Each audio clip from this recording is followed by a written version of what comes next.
Well, Jacob Hardie, I am so excited to have you on the Collide Kids podcast. Hi, I'm happy to be here. Thank you for having me. And for all my Georgia listeners, they're going to be really excited to hear that you are a UGA Bulldog. I am. I'm a running back here at the University of Georgia. Go Let's Dogs. go, dog. Let's go, dogs. That's awesome. Well, I've told a little bit about you, but will you introduce yourself and tell us a little bit about who you are and what you do? Hi, everybody. I'm Jacob Hardie. Some people, not a lot of people, but some people call me JTT. It's a youth nickname. I play football here at the University of Georgia. I'm heading into my third season. So I was a part of not the first national championship team, but the second national championship team. Nice. So I like to make a joke that I am in the College Football Hall of Fame under the roster, not really anything else, but at least on the roster list. That's cool. I'm from Washington, D.C. I was born in Georgetown. Okay. Lived in Virginia, and now we stay in Maryland. I'm a big DMV guy. I love my home a lot. I love football. Football, not only playing but coaching, being around it, learning it. Football is like a big passion for me. I couldn't see myself doing anything else. Even when I'm done playing, I kind of want to be around it in any facet I can. That's really cool. I love that. Okay, well, let's talk a little bit about your journey. First of all, I love the fact that you play for Georgia and you're a huge football fan. But more important than that is you are a Christian and you follow Jesus. So I'd love to know a little bit about your faith journey and how you became a Christian. Most people, your parents kind of, I don't want to say push it on you, but, influence your faith. But I always took, it sounds weird talking about faith like this, but I always took a liking to it. Like I was always very in tune with the afterlife and what other bigger beings than me are out there. And I was just kind of raised to believe that one being was God. And then, he gave his son, Jesus Christ, to die on the cross and save us of our sins.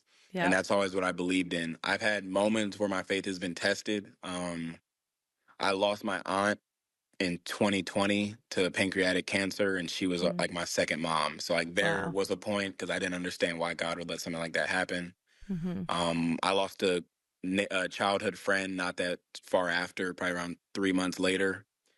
So there was a lot of hardships that probably I would say more tested my faith. But I think I came out stronger, and I go to God in the good times, the bad times, and everything in between. That's awesome. I love that. And I think you're right. We are all going to go through, if we haven't yet, we're all going to go through tough times. We're all going to go through difficult circumstances or times when we might lose someone we love or might have to walk away from a place that we care about. But we always turn back to God. And that's the safest place we can be is just trusting in him, even when it's hard. Agreed. You were talking earlier about how much you love football. You've always loved football. So how did your journey start with football? With football, actually, I want to say my first sport ever was either soccer or basketball. Not too much a fan of soccer, actually. Basketball I like, but I'm on the shorter side. I can't lie. So, that kind of didn't choose me more than I didn't choose it. Right. But football, I don't know I remember my first time scoring a touchdown. I remember all that stuff. And it was just like a wave of just not even emotion, of just great feeling. Like it's like warm. It just felt natural. It felt homely and all that stuff. Like I used to say this all the time. I've talked about it with some of my coaches and even like my dad, like football can be my biggest stress, but it's also my biggest peace. So like I can sit back and like, dang, I'm stressing about, learning plays or trying to make a certain time or whatever it might be. But then also if I'm stressing outside of the field with, whether it's family or school or just things that happen to go on in life, football is my biggest way to get away from that. I can't play a game whenever I want, but I can always work on my game whenever I want. And that's always been very comforting for me. And something about the game of football, even if I'm not physically playing it, has always fascinated me. Like how there's a mind game behind it. Your mental plays into it as much as like you need to be smart to do it. It's not just a brute force sport as a lot of people think. There's a lot of thought that goes into, our coordinators and our head coaches. Not to say they're not brute force guys, but most of their job is playing chess. Right. It's all strategy, right? Exactly. Yeah. So it's a beautiful game to me, and I couldn't imagine my life without it. So did you start playing when you were like in middle school or what? When do you think you started? I started playing tackle football in 3rd grade. I Oh, started wow. playing Okay. tackle football in 3rd grade. Herndon Hornets out in Virginia. All right. Shout out Coach Wilson. I hated him when I was a kid, actually, but when I was younger, I could not stand him. But like, as I grew older, I learned to appreciate him. And then I started flag football probably like pre-K kindergarten. Okay. So football in general, I've probably been playing for almost like 17 years. Wow. And so what are some things about playing football that you would say are stressful? So when you're playing the game, you said sometimes it's a big stressor. What are the stressors for you when you're playing the game? I think all players have the same. If you're not playing well, you don't not to say you think about messing up, but you think about not messing up. Mhm. So you're like, hey, I really want to do good. And the passion that makes you want to do good can also push the stress of not wanting to do bad. Like, man, I really want to go out there and score a billion touchdowns and be the guy and do all Nice. this stuff.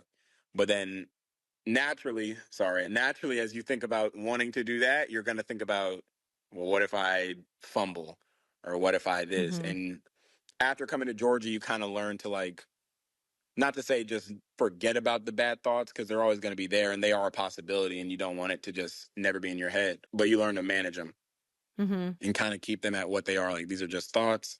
I have control over what I can control, and everything else, I just got to let it be. So on the field, I would say, it could be wanting to do well, not wanting to mess up. Always if a mom and dad are in the stands, you always want to impress them. Especially like here at Georgia, mom and dad might not be in the stands, but 60, 70,000 other people are in the That's stands. right.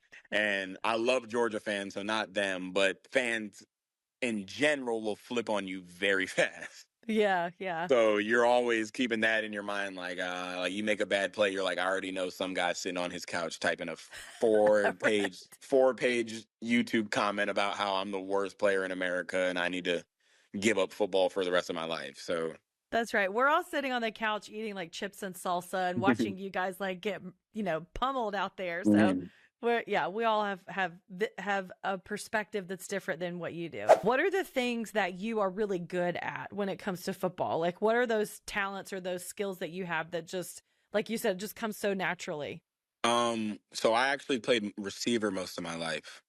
So coming to Georgia, I switched to running back. Tell us about what receivers do. So wide receivers, we catch the ball from not we, I don't do it anymore, but wide receivers will catch the ball from the Okay. quarterback. So like a Odell Beckham, I know a lot of kids love him, or nowadays a Justin Jefferson, guys like that. My favorite receiver, because he's from my hometown, is Stephon Diggs.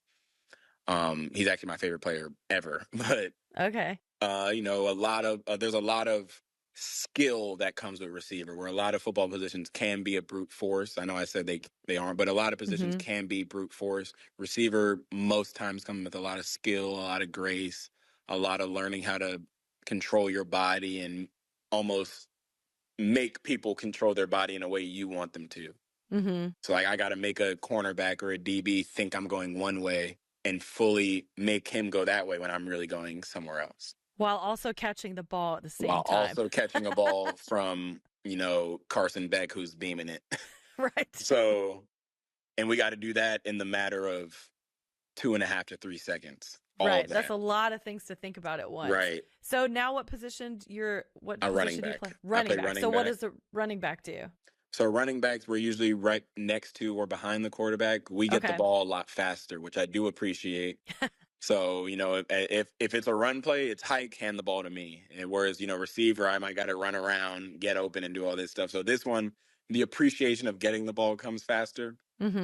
A lot more of Mm-hmm. a gladiator position. I love it. Running backs, what would I say we do? We run. Like Coach Crawford says, he says, catchers catch, throwers throw, and runners run. We run.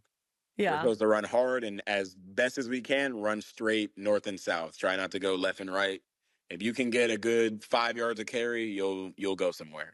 So do you get hit a lot? A lot. A lot. A Tell us lot. about that, because I feel like a lot of people don't understand. I mean, I know you're wearing all the helmet and all the pads and Yes, stuff. ma'am. What does that feel like to get hit? I might not be the best person to ask this because I'm not I'm stocky, and I work out. Clearly, I'm on the team. We have to work out, but I'm not. If you saw me on the street, you might say, "Oh, he might play a sport," but some people might not think it's football. Okay. I'm 5'8", 185, 180, 185. Okay. So hits hit me a lot harder. Okay. I say all that to say, so the average running back in our room is probably 210, 215. I'm 30, 40 pounds under that. Wow. Hits hit me a lot harder, so I try to use more speed and agility to avoid them, which has helped me get here. But I always had the thing of like, I don't like people seeing me hurt. If I took a bad hit, I'm popping up. Like I wouldn't let anybody see me hurt, because that's just kind of the toughness of it. Right. But take all the toughness aside, it can be a beating. It can definitely be a beating. You can definitely feel it. The joints will feel it. Everything will feel it. But if you love it, you figure it out. It's the part you get through it because you love the game so much. Right. Yeah, and that's part of it. And to an extent, that can be the enjoyable part. You kind of like the roughhousing of it. So tell us about how you got to Georgia. You're from Washington, D.C. How'd you come all the way to the South to UGA? Tell us about that. So I actually have a pretty crazy story. It's not long, but it is very different. Mm-hmm. I didn't really start getting, I don't even want to say heavily recruited, because I was never heavily recruited, but I didn't even start getting recruited, period, until my junior year summer heading into my senior year. Mm-hmm. My freshman year, I played a little bit for my high school, made some plays. Sophomore year, about the same, a little bit more. Junior year was COVID, and we had a 4-game spring. We had a 4-game season in the spring, so we only played 4 games. I was slated to be a starter, and I was doing well. I was training all during COVID.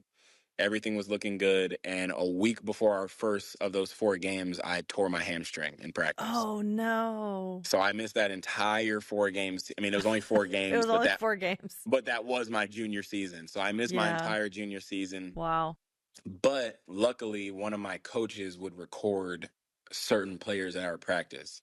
And Antonio Avery is one of my closest friends from back home. He plays linebacker at the University of Maryland. But he played quarterback for us that season.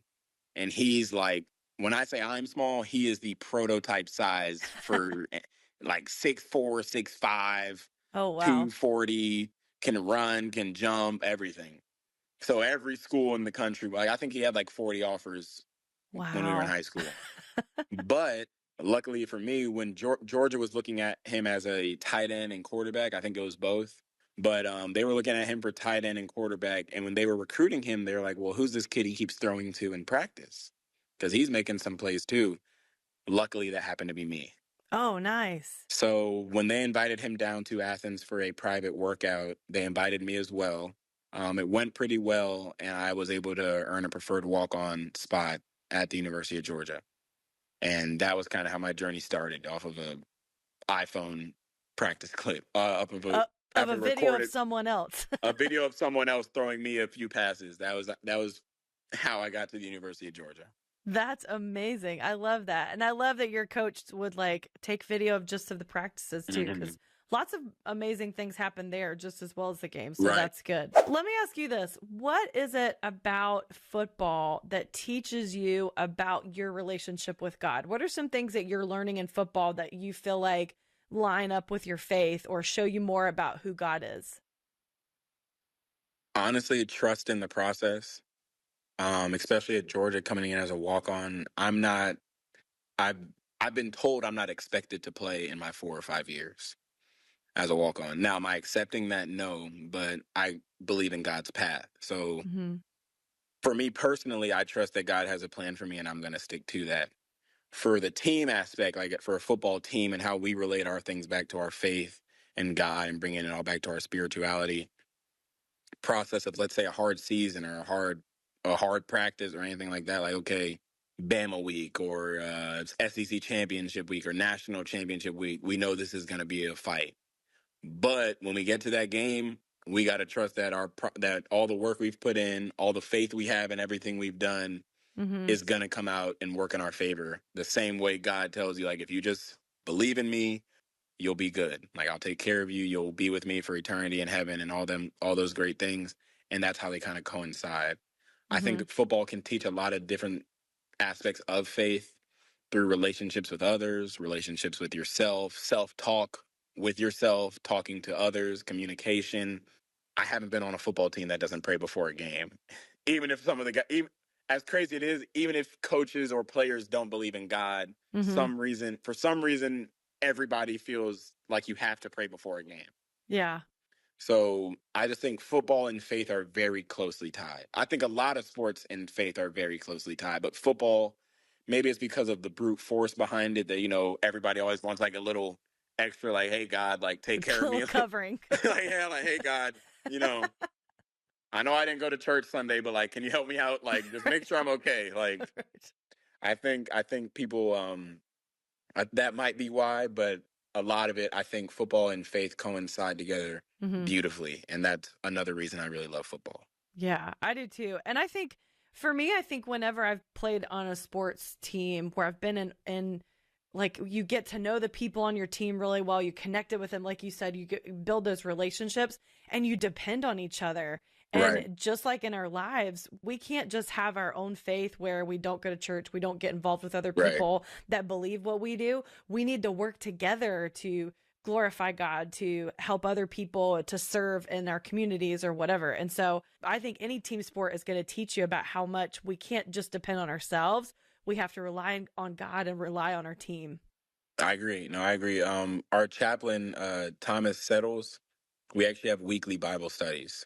And a majority of the team goes. I hate to talk about it because I actually haven't been in the past 2 weeks, but that's more based off scheduling, not avoiding. Right. But I usually do go, and then even players will lead their own Bible studies. Like I know Walter Blanchard and Jacob Fleming, two of my teammates, they led a player-led Bible study at I think Walter's house last week.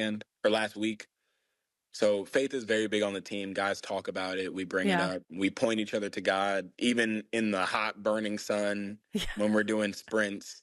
Everybody would say, hey, God got us. God got us. Like it's a very prevalent thing in the University of Georgia and inside that indoor football facility. Yeah, that's awesome. I love to hear stuff like that because you think, I wonder how they get through that, or I wonder if they prayed before this. Now we know. We got the inside track. That's really cool. So tell me some fun things that have happened to you as a result of being on the Georgia Bulldog team. So you did say you're in the Hall of Fame. Yeah. You're very on the roster. Very small font. Tiny print, but next to everybody else, but I'm in there. I'm not in there, so you are. I'm in there. What are some other things that you've got to benefit from, or some of the really cool things that you've enjoyed being at Georgia? I will say probably taking my family on experiences that we probably would not have been on otherwise. Like my family's a big football family. My brother played at the University of Miami. My dad is actually my parents were actually immigrants. My dad's from Jamaica and my mom's from the Bahamas. So they didn't grow up football fans, but having me and my brother, and I have a younger sister, they just happened to grow into it. My dad, I say he got assimilated into it because like now he's like all about football and all this stuff. And I'm like, you didn't even have this as a kid, really. Right. My mom, she loves it because we love it. Like she'll root, she'll root. She knows what's going on. I'll tell her, I'll break it down to her and stuff like that. And then my sister, she loves football. Like one of her favorite movies as a little girl, like elementary school, was Draft Day. Okay. Yeah. So, and like she's watched Draft Day easily 20 times. That's funny. So football is really big, and like the national championship specific, because we actually enjoy college football more than the NFL, which I know there's a lot of people like that. So I don't think that's too weird. But like the national championship, that was like a family event. Like we all came together. Cool. We all would watch that before we all watched the Super Bowl. So like when I was able to take them to the national championship my freshman year, and like giving everybody that experience, not only for myself but to everybody else, like that was really cool for me. And I enjoy doing that because I know all those times we watched it in my basement, like as a family, and we were like, dang, I wonder what it would be like to be there. And like not only were we there, but we won it. And in such an amazing fashion, like it was really nice. So I'd probably say that was probably the coolest part about being at Georgia. So give us a day in the life of a football player. What is it like? Say you've got, or maybe a week, because you've probably got a lot of things you do in different days. So what does a week look like for you? Maybe during the summer, early fall, as you're getting ready for the season to start. Okay, so I'll give you two breakdowns. I'll give you summer, and then I'll give you like a regular season week game. Okay. Summer, if we have a Monday, on Monday we usually have your assigned lift times, which for us it's 8 a.m., 10 a.m., or 1 p.m. I'm lucky. I think I have the best lift time. It's 10 a.m. Not Okay. too early, but not too late in the day. Right. So it's not too hot, but you can still kind of sleep in a little bit. Mm-hmm. You can get breakfast, enjoy your morning, but not be rushing. Monday, Wednesday, and Friday we have lifts at your assigned lift time, and then on Monday and Wednesday we have 7-on-7 later in the evening. So we'll do meetings. So you'll have your lift time, then you can go home, chill, relax, eat, school, work, whatever. Because like most of us are in summer classes. Like I'm in a summer class right now. Okay. So you have probably about a good 3-4 hour break to either chill out, knock out some schoolwork, whatever you got to do, and then you will come back for meetings, treatment if you need to get some ailments figured out, and then we'll head out onto the field for practice. It's small. It's not as long as a season practice would be, but it's practice. Well, Okay. we'll do position drills, running through bags, cones, all that stuff, and then we'll break out into maybe some team on team stuff, and then 7-on-7 usually to finish it out. Tuesdays we do what we call speed school, so it's like technique running. So we'll work on trying to get everybody faster, more explosive, stuff like that. Thursdays is team run. That's the dreaded day. That's just straight up conditioning, conditioning, conditioning, conditioning. Long sprints, short sprints, uphill sprints, downhill sprints, backward, every variation of sprinting you could think of, Yeah. we do it. And then Fridays, like I said, we lift, but then usually we're off after that. So like today, I lifted this morning. I'm free for the rest of the day. I Okay. actually do have we have official visits this week, so I'm actually hosting a couple recruits this weekend, a few high school kids. So I'll go help out that later. But on a regular Friday, I would be free for the rest of the day. I'm done. Okay. During the season, Mondays are usually our kind of fine tune recap days. Mm-hmm. So if we just came off of a game that past Saturday, we'll watch film from that game, fix our mistakes. We have what we call good, bad, ugly. So it'll be like what we did good, what we did bad, and what we did really bad, the ugly. Yeah. And then we'll prepare for the next team we're facing. Get the scouting report on them, understand what we need to do, the keys to success, the things that could get in the way of success. Tuesday, we call it Bloody Tuesday. That's the hardest practice of the week. You're going to be hitting a lot. That's like okay, we got to get ready for a game. Wednesday, I personally think Wednesdays are worse than Tuesday. Don't tell Coach Kirby I said that. I won't tell him. But I do I hope think he they're doesn't worse. listen to this though.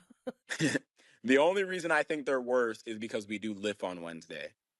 So on Wednesdays you have an early morning lift, and then you have your class. Like during a regular school year, you'll have class, and then we'll have practice later in the day. And I think Wednesday practices and Tuesday practices are about the same, but having that lift in the morning can add a different flavor onto it. And then Thursdays we usually pull back as we get closer to the game. That's a lot more fine tuning. Like, okay, this is what we're gonna work. This is what has been working during practice. This is gonna be our final game plan heading into whatever opponent we have to play. Friday is basically like a walkthrough day, and then Saturday it's game time. And then Sundays we usually have a come in recovery lift, stretch, a little light lifting just to get your muscles, moving again.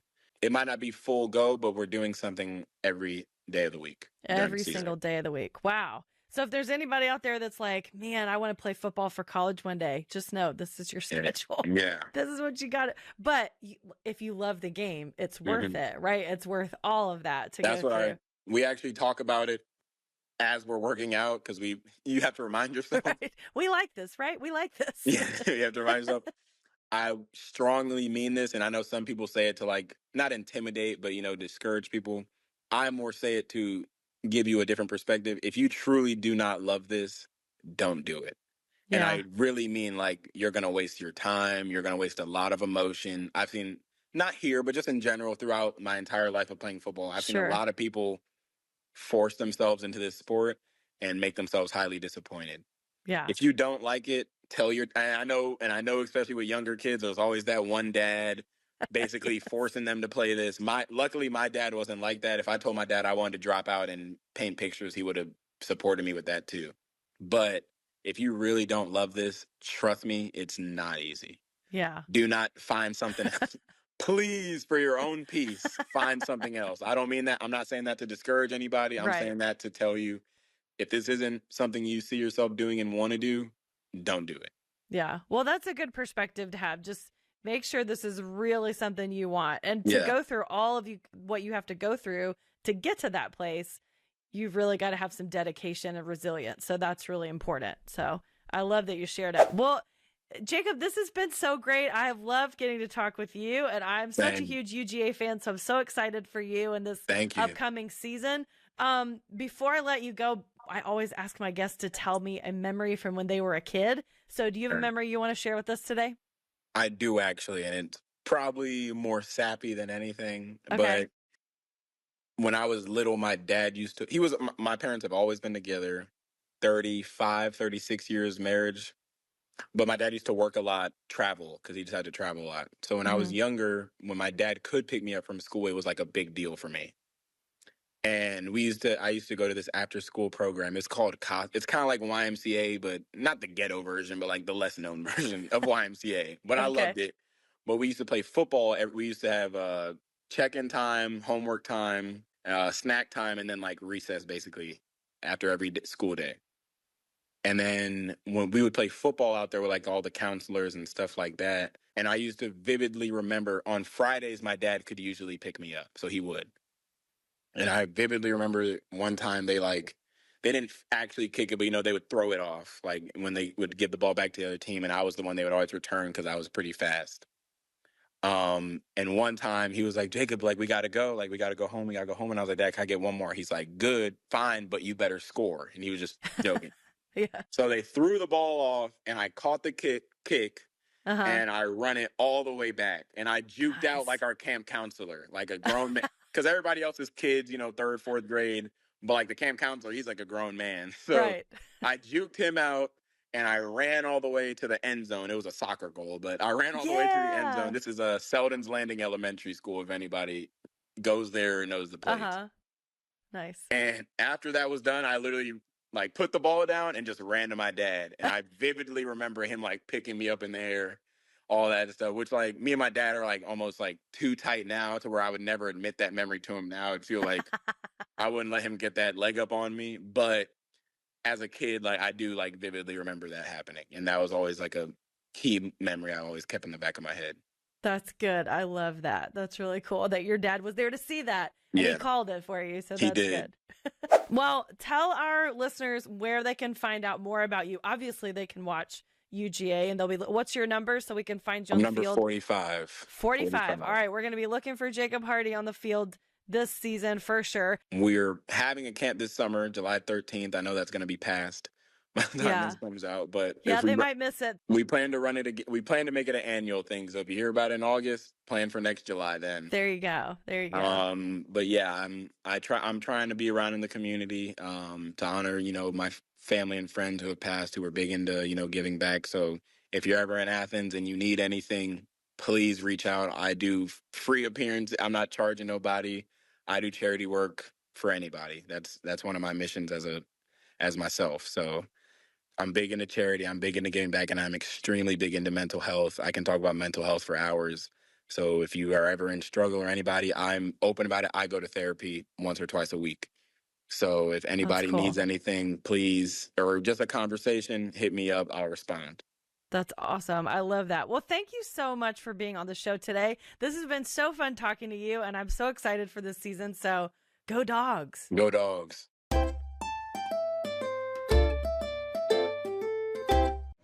Why can you not trust trees?